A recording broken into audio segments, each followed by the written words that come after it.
হযরত আলী রাদিয়াল্লাহু তাআলা আনহুর কাছে কেউ গিয়ে জিজ্ঞেস করছে, হযরত তাকদীর কি একটু বুঝাই দেন তো, এটা তো বিরাট পেরেশানির জিনিস, এই তাকদীর বুঝতে গিয়ে তো বড় মুসিবতের ভিতরে পড়তেছি, কারণ আল্লাহর হুকুম ছাড়া কিছু হয় না, আল্লাহ সাহায্য না করলে নেক কাজ করতে পারবো না,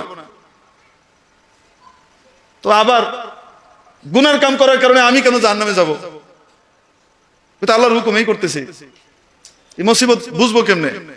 হযরত আলী রাদিয়াল্লাহু তাআলা তাকে প্রথমে বললেন, বাহরুন আমিকুন লা তালিজহু, তাকদীর এমন এক গভীর সাগর, তল খুঁজে পাবা না, ডুব দিও না। আল্লাহ নবী যা বলছে অট্টুকের উপরেই থাকো, বিশ্বাস করো, বাস। আল্লাহকে ভালোবাসো, মহব্বত করো, আল্লাহ যা কইছে তাই আমি মানি, এটার উপরে থাকো, বেঁচে যাবা। অনেক সূক্ষ্ম জিনিস, তোমার মাথায় ঢুকবে না। তরিকুন মুদলিমুন লা তাসলুকহু, অন্ধকার রাস্তা, হাঁটতে যাও না, খাদে পড়বা, লাইট নাই, গর্তে বেরিয়ে যাবা, ম্যানহোল দিয়ে তলায় বেরিয়ে যাবা, তলায় পড়ে বুড়িগঙ্গা বেরিয়ে যাবা। বুঝেননি?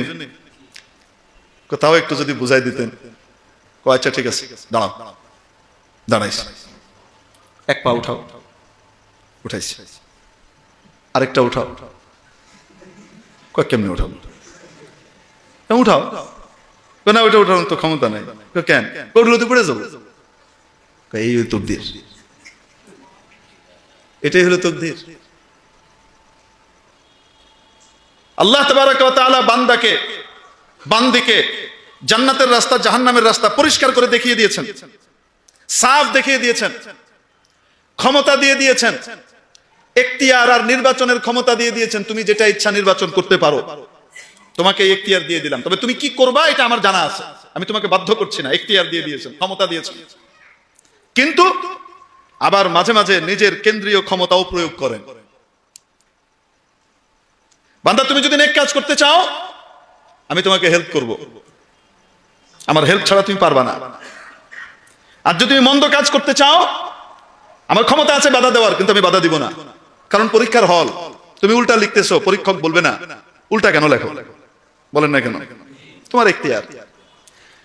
কিন্তু আল্লাহ তাবারাক ওয়া তাআলা ক্ষমতা রাখেন কি রাখেন না, বাধা দেওয়ার ক্ষমতা রাখেন কি রাখেন না, মাঝে মাঝে এটা প্রয়োগ করে দেখান যে আমি ক্ষমতা রাখি। বান্দা গুনাহের জন্য সর্বোচ্চ চেষ্টা করে, সে সবকিছু রেডি করে তৈরি করে রেখেছে, আল্লাহ তাআলা চাচ্ছেন সে যেন গুনাহটা না করে। আল্লাহ তাআলা তার কুদরতি ক্ষমতা খাটান, তার ইচ্ছা ফেলিওর হয় এবং সে গুনাহটা করতে পারে না। বলেন না কেন? হয় কি হয় না? তাহলে পূর্ণ ক্ষমতাও দেন নাই, আবার একদম ক্ষমতাহীনও বানান নাই, এর নামই তাকদীর। আমরা বিশ্বাস করি কি করি না?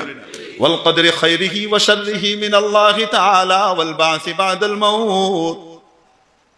ঈমান আনলাম আমি তাকদীরের উপরে, ভাগ্যের উপরে, ভাগ্যের ভালো মন্দ কার পক্ষ থেকে হয়, আমি ওনার ক্ষমতার কাছে আত্মসমর্পণকারী হিসেবে নিজের স্বীকৃতি দিলাম। মাওলা, আমি আপনার মহা ক্ষমতার কাছে সমর্পণ করলাম।